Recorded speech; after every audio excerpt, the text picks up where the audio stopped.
Hello, this is Eldrad Wolfsbane again on the ECM or electronic countermeasures. I want to tell you something. You may not believe it, but you can own a house.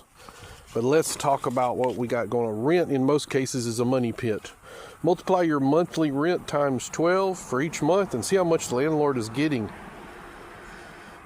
And look, you do not have a place to live.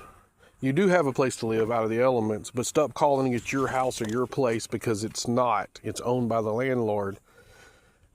You can't get evicted from your own place unless you don't pay your bills or something.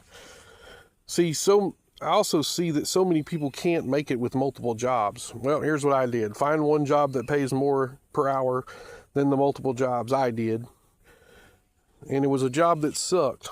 It was in construction, but it paid more.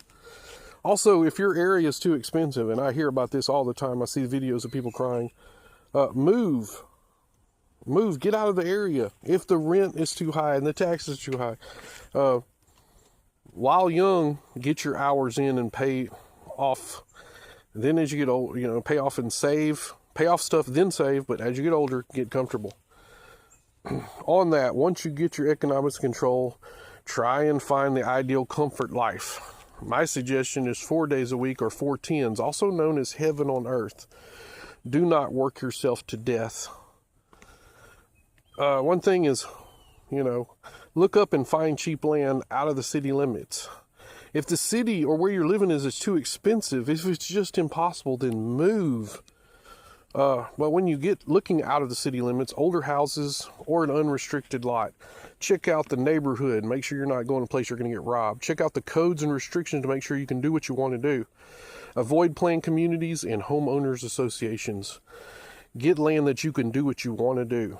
One proven idea is the used trailer or a camper in a pinch. Find one for a few grand. You can pay it off in a year or so. I've done this before, I know.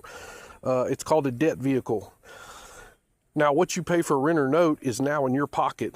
You don't need to fix everything right away. Also, don't do a fixer-upper home, a cheap fixer-up home if you can't fix it. No harm in trying, though. YouTube is your friend. You don't need to fix everything right away. Regardless, inspection codes and other BS needs to be checked out. Many homesteader types can't build or do what they want to do. Don't buy and move. Don't buy that area and move away from there if that's the case. Definitely look up property taxes. Too high. Found some land in New England, cheap, huge, with lots of land, almost $800 a month in taxes. Screw ever moving there. Always look at the property taxes and services provided. Normally a ripoff. Find homestead exemption states and no taxes.